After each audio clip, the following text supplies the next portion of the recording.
Աստծո նամակը քեզ համար այսօր։ Լսիր ինձ այսօր զավակս։ Մի վախեցիր։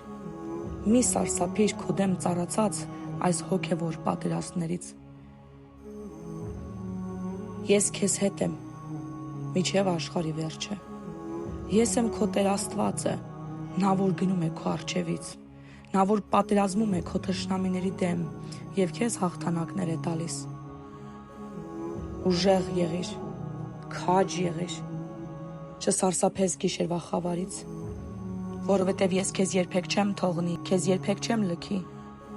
Ես եմ քո կյանքի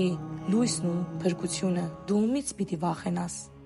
Ես եմ քո կյանքի զորությունը, դու ումից պիտի սարսափես։ Շնորհակալ ենք Տեր, հիմա եկեք մենք աղոթենք։ Ես չեմ կուրանա սարսափի լարած որոգայթներից, ես կպատրազմեմ ամեն պատերազմները իմ Աստծո անունով, որովհետև նա արդեն հաղթանակներ է տվել ինձ։ Ամեն։